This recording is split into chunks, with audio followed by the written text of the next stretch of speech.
Hello, everyone. Thank you so much for joining me this evening. My name is Dr. Mishkat Al Mumin.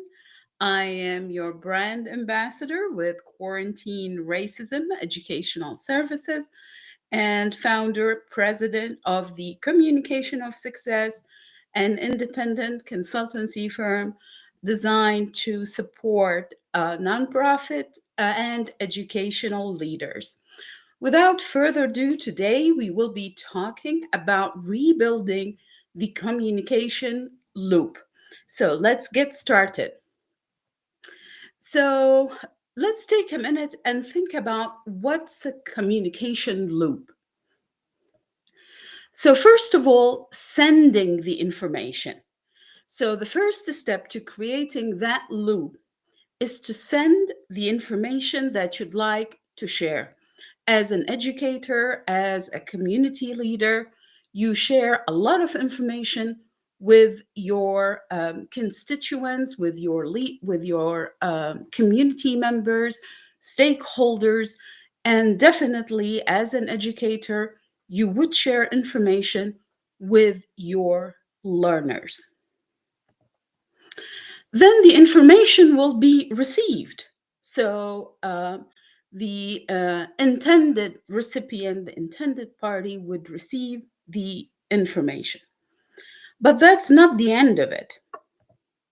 You have to clarify, you have to follow up and clarify, offer more details, opportunities to ask questions, opportunities to engage with the information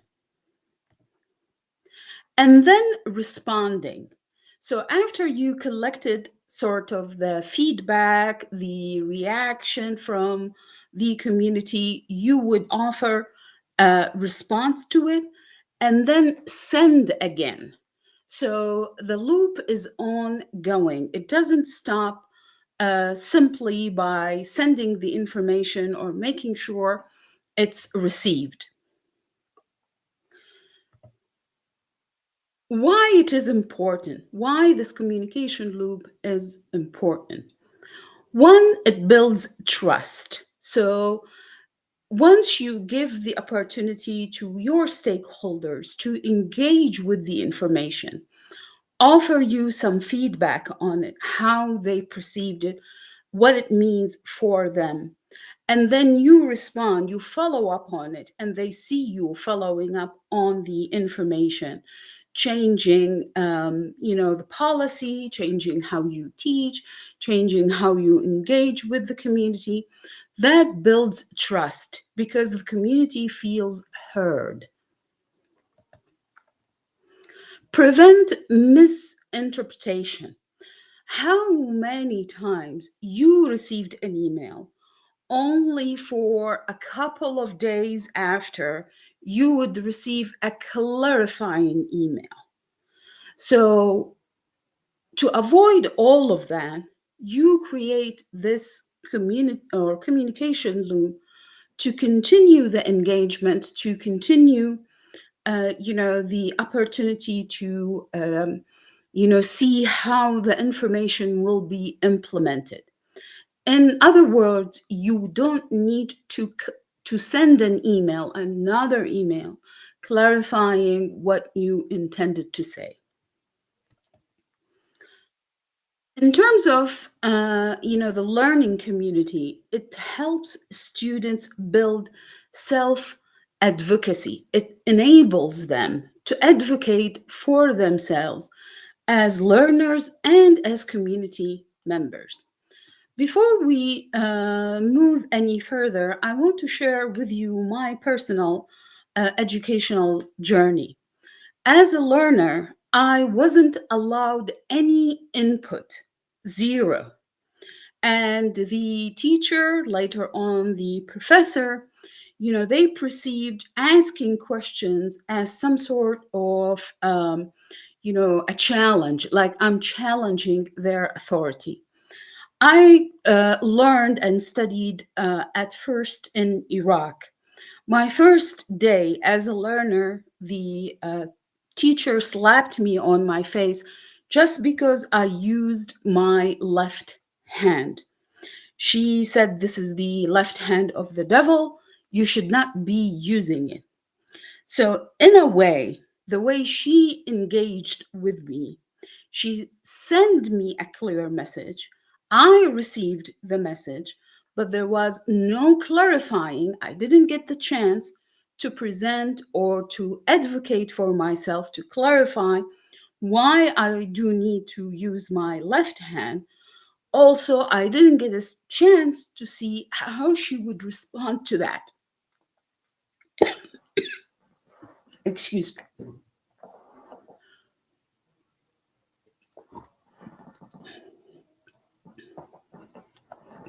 So, creating that community um, trust, establishing that communication loop is your way to building trust, prevent misinterpretation, and help students advocate for themselves.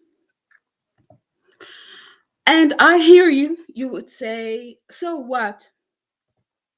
We send a monthly newsletter, sometimes bi weekly newsletter, but it's a one way communication. It's not a loop.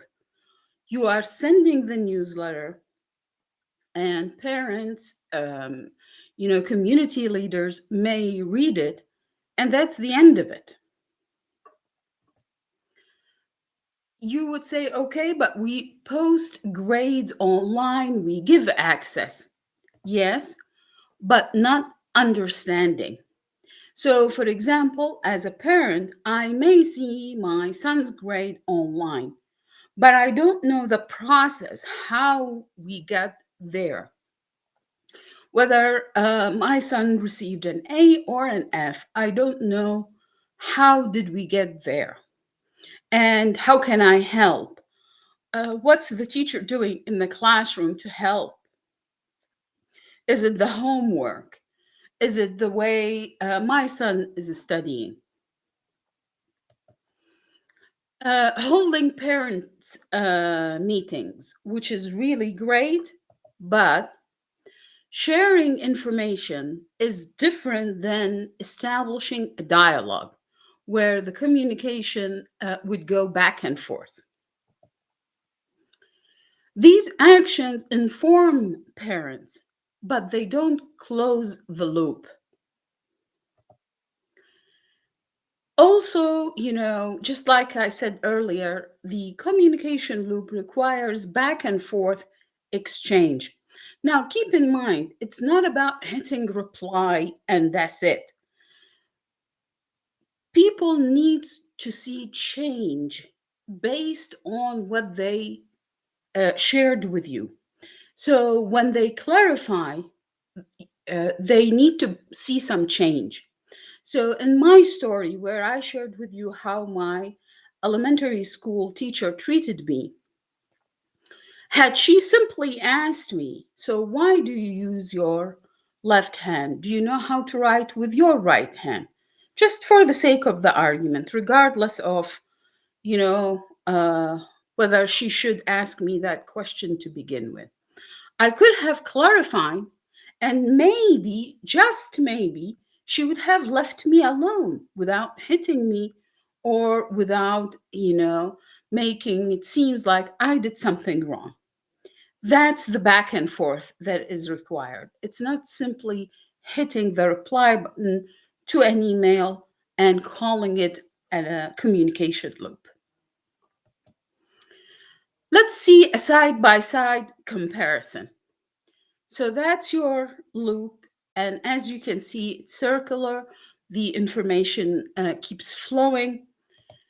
And that's one way communication. That's when you send the newsletter. That's when you share the online grades and hold these parents' meetings. I'm not saying these things are bad or they should not take place.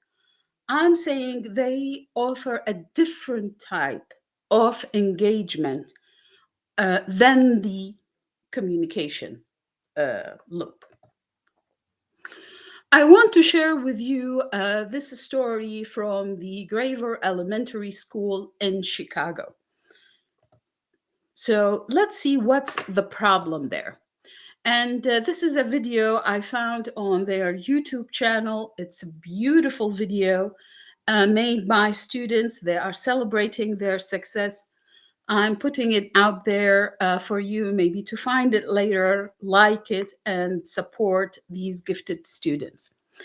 So the issue was attendance fallen to 78%, chronic absenteeism problem.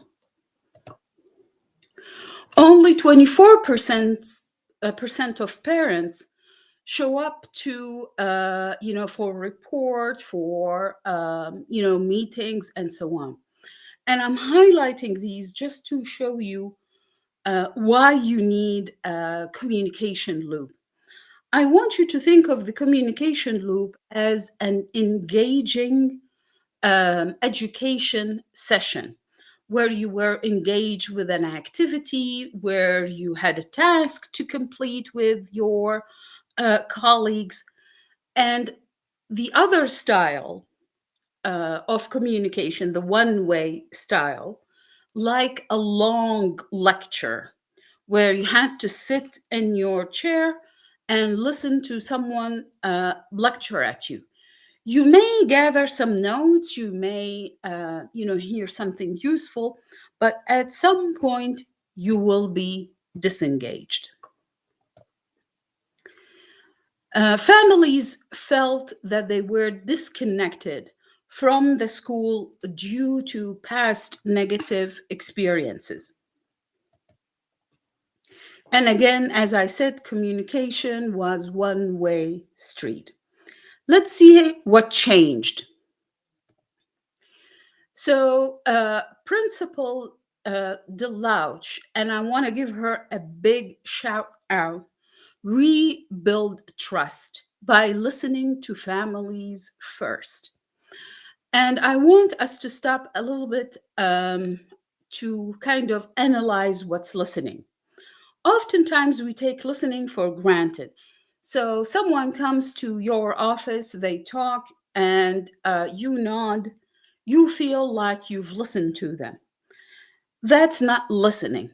Listening involves sitting in a designated area, uh, taking notes, asking questions, recapping the conversation, and then presenting solutions to address the issue that was brought up to you. Oftentimes, we don't listen, we wait to reply. So we want to react to the information that we've just heard rather than reflecting on it and presenting some sort of a recommendation or solution, being engaged in follow ups. So, oftentimes, at least for me, after I listen and provide recommendations, first of all, I ask the person, is that okay with you? So, I'm planning to do XYZ. Is that okay with you? Do you have another solution? Is there something else you would like me to do on your behalf? And then I will give them a deadline. So by such and such date, I will have an answer for you. By such and such date, I will follow up with you to see if the situation has improved. This way, it's a two-way communication rather than one way. Uh, Principal DeLouch also established this two-way communication through the behavioral attendance and grade report, as well as regular parent meetings. Parents would show up to the meeting if they feel that their concerns were heard and there will be some change based on what they raised during these meetings. Clear attendance expectation. So sharing expectations upfront with families help them, collaborate with the school. So rather than, for example, the child would say, I have nothing to do in school, I might as well stay home. Or today we will have Mr. Y or Mrs. Z, and their class is boring, so I want to attend. And the parent would say, okay, fine, stay home. Once you share your expectation as a leader with your stakeholders, then they know what's the goal, where are you heading, how can they help. And this is exactly what happened here. She also led an initiative called Very Important Parent, VIP event. And this event was designed to celebrate the parent who would be engaged and involved with the school, and they were perceived as a partner in learning. Oftentimes, they will get a t shirt, a mug, some sort of an acknowledgement for their role. And as you can see, the leader, the principal, she celebrated the parents. She treated them on an equal footing as partners in learning. So this way, if they want to offer her feedback, if they want to offer her solutions, recommendations, they can. So that's the communication loop that she created. Follow-ups, as we discussed earlier, to strengthen the relationship. You see, oftentimes when we build trust with our students, with our learners, we take it for granted. Yes, but they know how I teach. Yes, but they know this is not the final grade. Yes, but they know it's not the final test. That's what you say to yourself. You don't know if your learners are perceiving it that way. So, strengthening relationships, investing in them, keep feeding them so trust continue to build. That's what the communication loop is all about. Let's take a look at the results. The culture of the school shifted. Now you have parents engaged. Now you have students becoming more active in their learning. In terms of participation, it rose from 24% to nearly 70%, more than double. The kindergarten attendance increased 94.7%, the highest in the school. And I'm hoping to collect more data about, the attendance in the elementary level, and hopefully we'll be able to share that with you. But the overall attendance improved, and the families felt valued and included in the learning journey. Now let's, sit back or put our reflection hat on and think about our roles. So, what's the role of the parents, and how can we strengthen that role with tools and strategies for the parents to engage with the school? Predictable communication routine. So set a time to, call the teacher, call the principal, meet with them, engage with them, and make it predictable. So as if they have something going on that day, they can reschedule. And make sure if they reschedule that you continue the conversation and have another time set for you to meet with them. Ask a clarifying question instead of assuming. So oftentimes, let's say when the principal wants to meet with a parent, the parent would think like their son did something wrong, their daughter was, not doing her homework, something bad. Rather than that, ask a clarifying question. What's the meeting is all about? Do I need to bring something with me?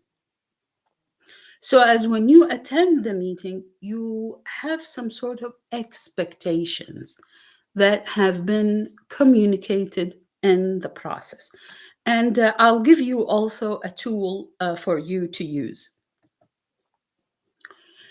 Use school approved channels. So, for example, if the school has a system to send emails, don't use your personal email then to engage with them, because oftentimes it will be blocked and then you will feel like they are ignoring you. Provide insights to the home environment, and what type of support is provided for the learner to grow. You need to build a relationship with the school where your kids are learning. That's very important. So don't wait until something happens, something negative, and you need to engage with the school. And just in case that something negative happens, the most important tool that you need to take with you as a parent is a meeting agenda. So, oftentimes, as parents, our emotions are high. So, you go there, you are, feeling the urge to defend your kid, which is very normal in this situation. And then you would go to the meeting, you feel like you didn't get anything out of it. Rather than doing that, prepare an agenda. And by agenda, I don't mean list of items to talk about. I mean a table. The first column would say time, the second column would say topic, and then the third column would say speaker. So 5 minutes, grade report, decline in math, for example, and then speaker, the parent's name. And I usually send that ahead of time. Like if I know I'm meeting the principal, let's say on a certain date, I would send them the agenda at least a week ahead. And I will make sure that they receive it and they don't have anything to add to it. Once you have that, again, you are conveying your expectation. The conversation will be very effective and very fruitful. This way, even if you want to follow up with the principal again, you would say, based on what we discussed, here is the agenda that we covered last time. And I want to follow up, let's say, on something new or on what we have agreed on in this previous agenda. You have some sort of documentation where you can refer to, and they also can review it with you. I also want to share, a little bit about myself and how I communicate. I have a YouTube channel that is called The Communication of Success. I explore and address issues of workplace challenges, including favoritism, how to deal with favoritism, how to deal with sexual harassment, how to deal with someone who's trying to undermine you, steal your ideas. How do you address issues of invisibility when you are not acknowledged or not perceived as a team member or a leader within your organization? Please feel free to visit my Substack. I share strategies, learning point, address issues related to bias, to discrimination, and to transformative learning. And I do offer activities as well ready to be implemented. On LinkedIn, I publish an article every Sunday sharing reflections on education and leadership. My website, thelanguageofsuccess.net, offers a lot of tools for free. You can download them, you can read about them, and definitely use them in your day-to-day teaching practice or in your workplace. I also want to give a role to our students. I want them to practice self-advocacy. Believe me, I have worked as an advisor for more than 3 years. The most challenging situations that I have observed when the learner cannot advocate for themselves. They cannot ask, critical questions. They cannot engage in a conversation about their performance. In the middle of the conversation, they cry, they get emotional, they refuse to talk, they dismiss the whole thing. So, learning to advocate for yourself is the most important step in your educational journey. Communicate early on when you experience confusion. It's absolutely fine to be confused, to be overwhelmed. That is a normal thing to experience during learning. However, you need to communicate it. And when you communicate it, you don't just say, I'm overwhelmed. Be specific. I'm overwhelmed about the final exam. I feel I have gaps in my learning. And then the teacher can ask you what type of gaps, around what concept, and offer some sort of study guide, supplementary materials, additional guidance. But if you just go to their offices and say, I'm confused, first of all, you are not using self advocacy as a strategy in this communication. You are just presenting the problem vaguely. So, being specific, narrowing down the problem, being part of the solution, that's a key part of successful and effective communication. In terms of using digital communication tools, there is a little bit of a downside to it. So, in emails, for example, it's very difficult to detect tone or to decode the message. I have a colleague of mine who used to send emails um, starting by the first name of the person or of the recipient. Almost all of his colleagues hated it. And they made a point about even raising it in one of the training sessions that we had around communication. So you would receive an email saying, David, please prepare blah, blah, blah to complete such and such session. Make sure to come on time. While that sounds, I wouldn't say harsh, but kind of direct, and coming from a colleague, not supervisor, that may kind of also make things a little bit worse. But it could have been read, David, prepare XYZ, make sure not to miss, the deadline, be ready to teach. So digital communication is a kind of a double-edged sword. When in doubt, make it extra polite. That will be to your advantage, not to your disadvantage. On that end, also, I'd like to offer you a tip on how to diffuse nasty emails. So, like you, I have received many of them. And oftentimes it stems from some sort of a misunderstanding, and something was done unintentionally. And I would receive a very nasty email. A colleague of mine used to call them nasty grams. The way to diffuse them, one is to start by addressing the person as dear Mr. XYZ, for example. And then thank you for your kind note.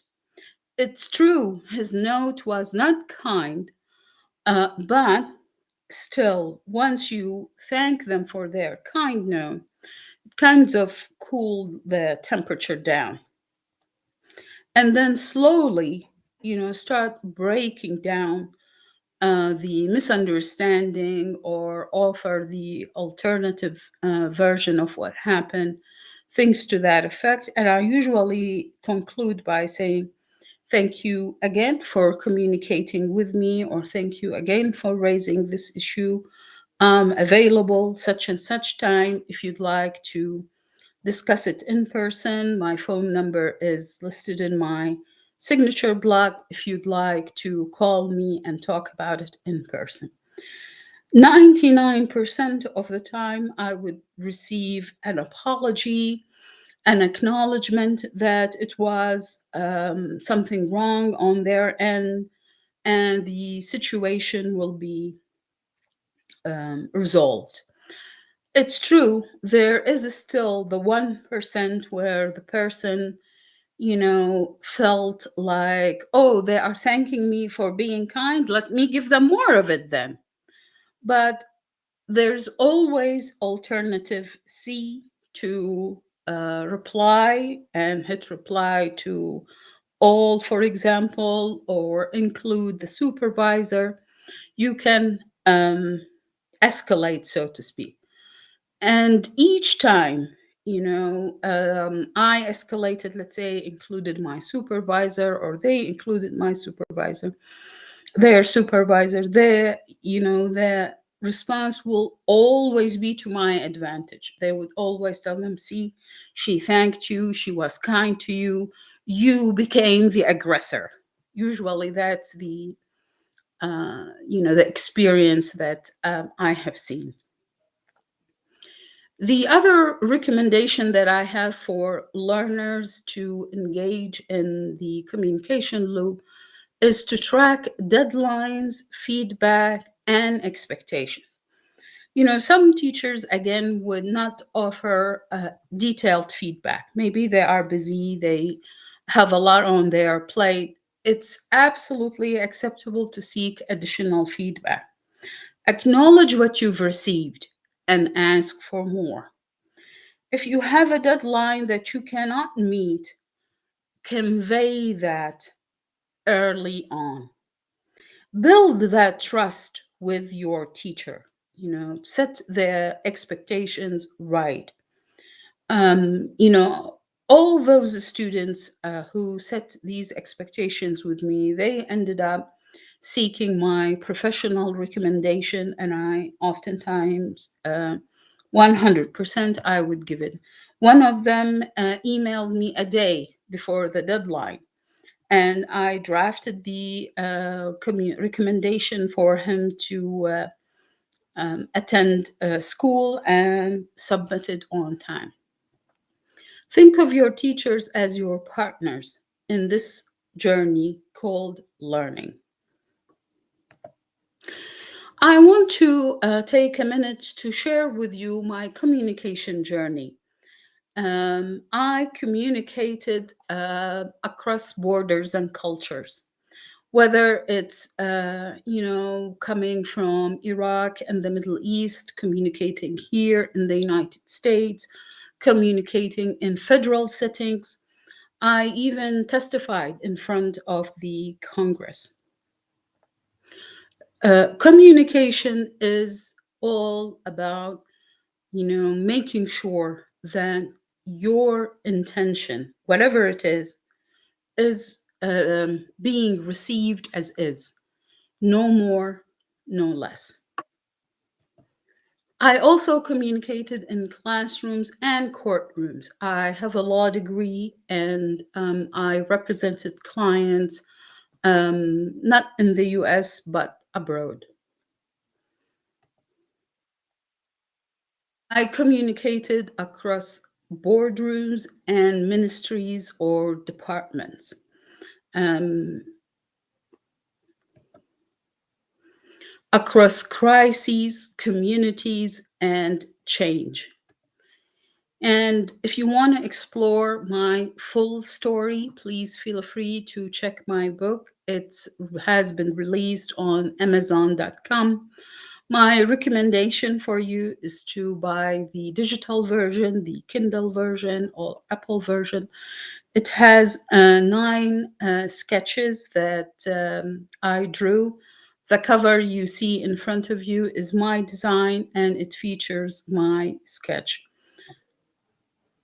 My goal from communication is always visibility, for us to see each other as we are, no more, no less. And here is the Amazon link if you'd like to take a picture of it, or even if you go to Amazon.com, Google Unseen Unbroken, the book, and it will pop up for you. Let's focus on the role of the teacher. Providing clear expectations from the get go is very important. I taught in military schools here in the US. And even though the learner would receive orientation, they would, be well aware of the regulations governing the relationship between them as service members and the teachers. Expectations need to be provided. The way I do it, again, two-way streets or two-way street. I always would ask them what would happen if X, Y, Z. What should I do if you did not submit your homework on time? In the military context, submitting homework on time is a big deal because it shows progress and it used to contribute to the overall GPA of the learner. Later on, they amended the regulations to skip that part. So only tests. Nevertheless, submitting homework on time, it's very important to show accountability, to show academic progress, and to show that the teaching team is on top of the academic progress of the learner.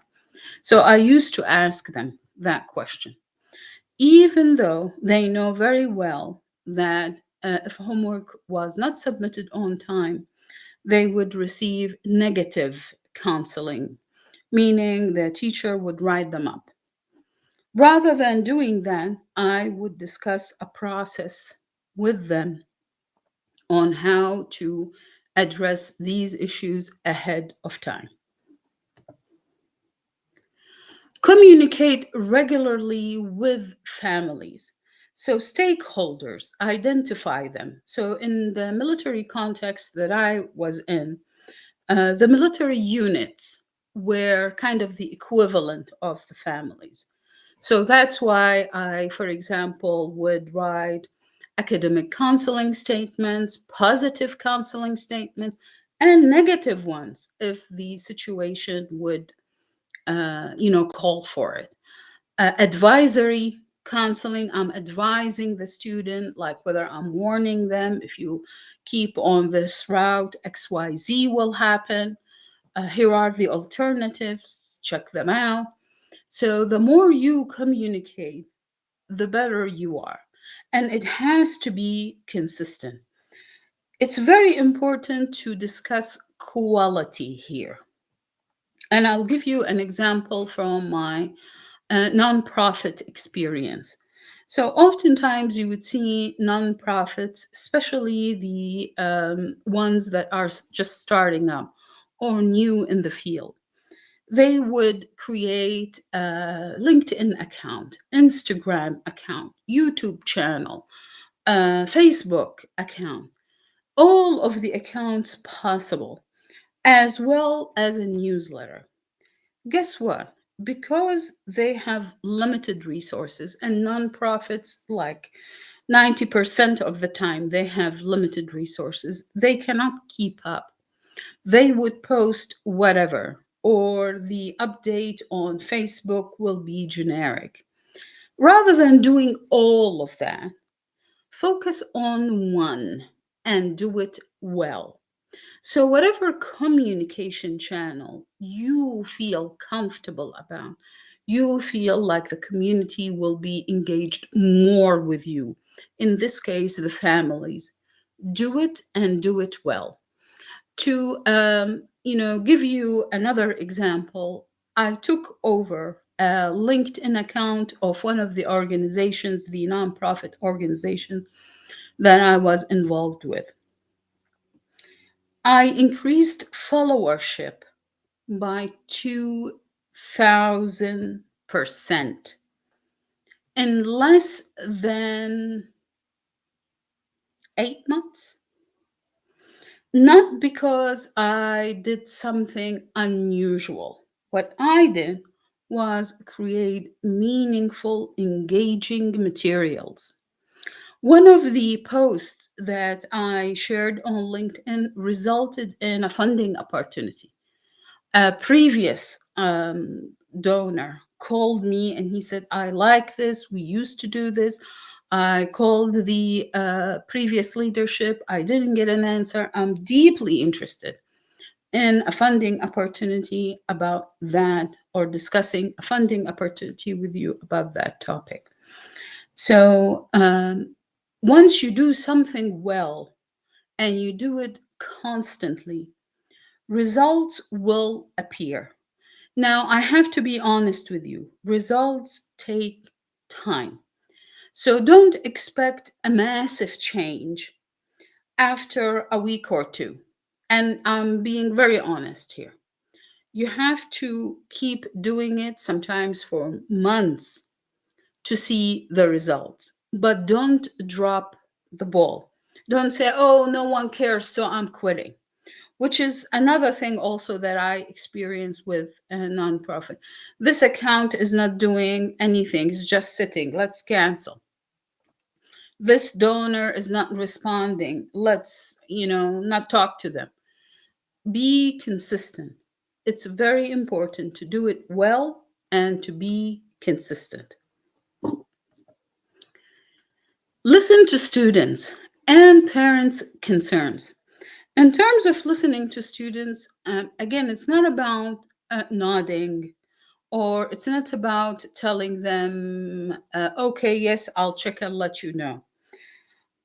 You need to listen to students about how they are benefiting from your teaching.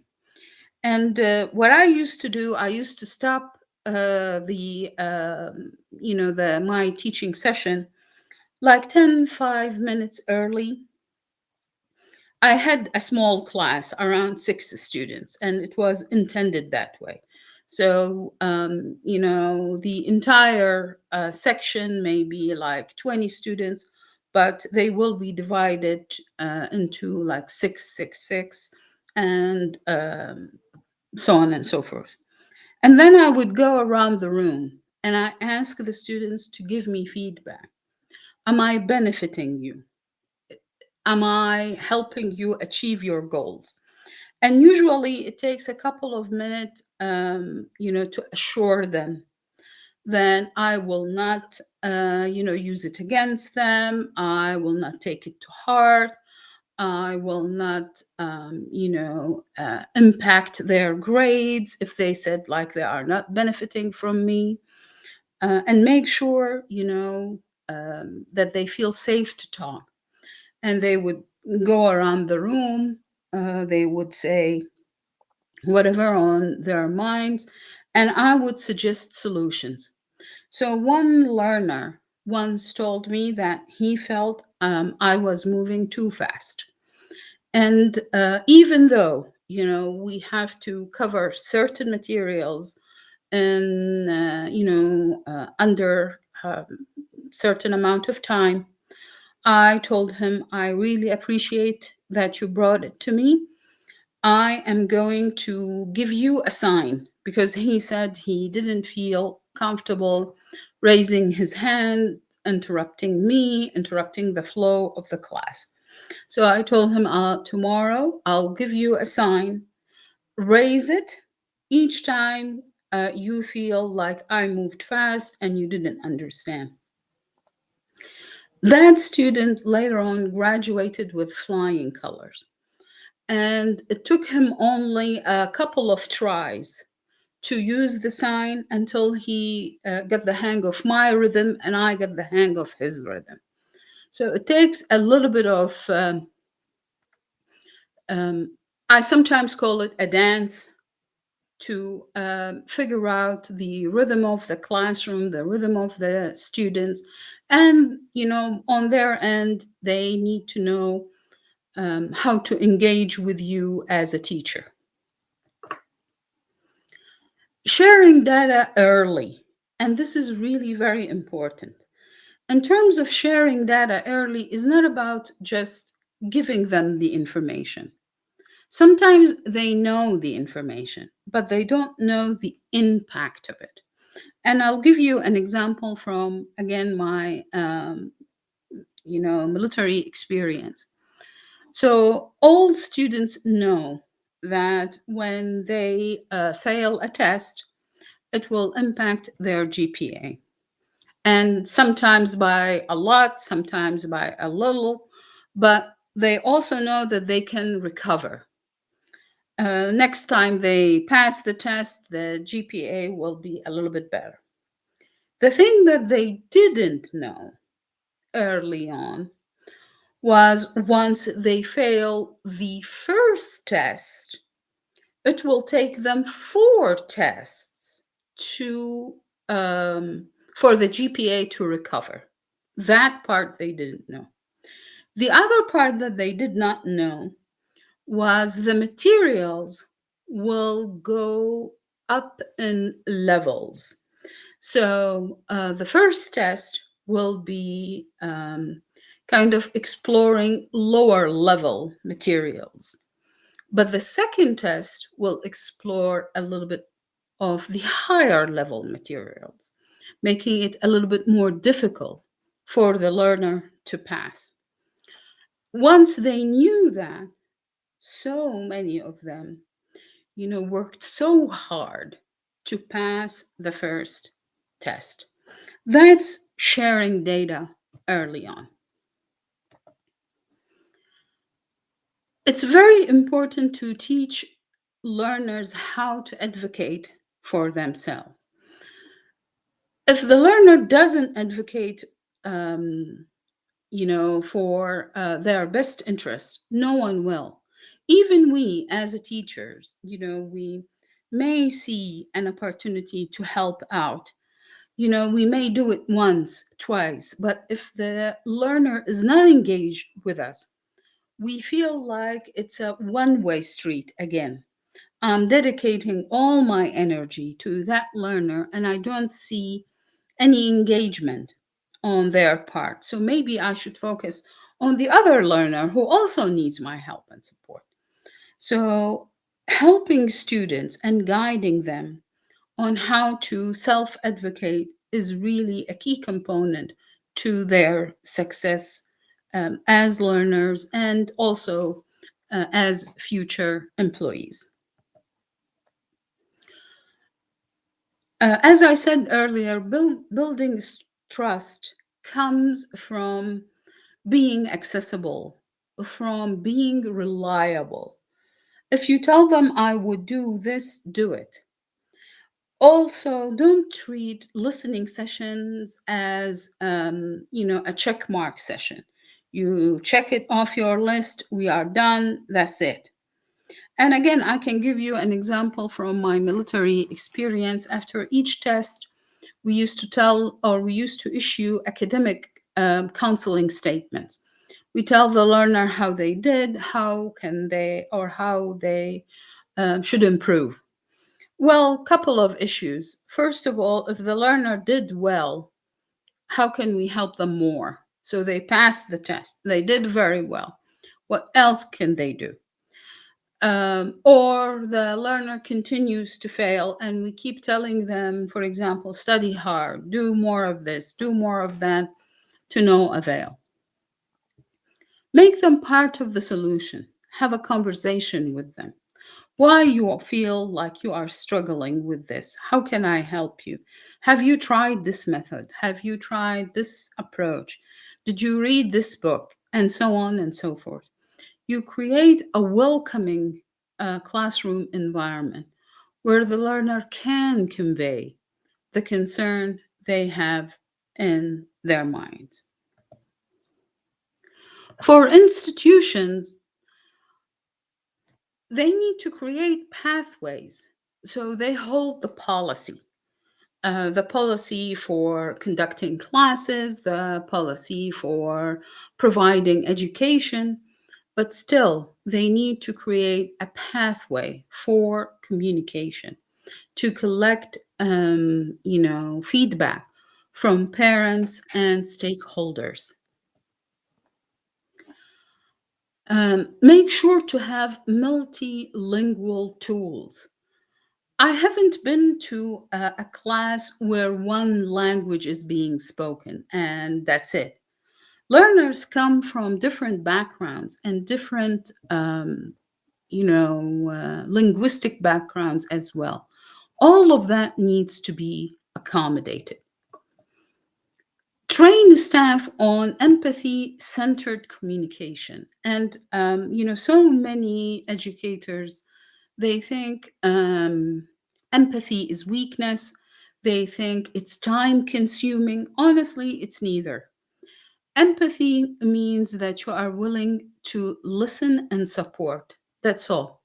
So once you have that venue created through staff behavior, through their communication, then you have trust.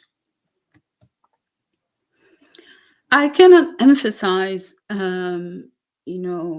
more the shared expectations, and it needs to be shared openly. Oftentimes I would write them down and put them in the class. And when I see like a violation, I would just point to it. And that's it. It was shared, it was discussed, they know better. I would see an immediate change in behavior.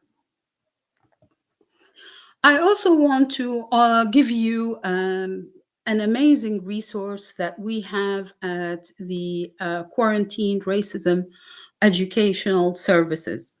We have a course that is designed by educators for educators to help you build trust, to help you build cultural competence in your classroom. The course is being offered currently for $297. It includes a book also that you get to keep with you.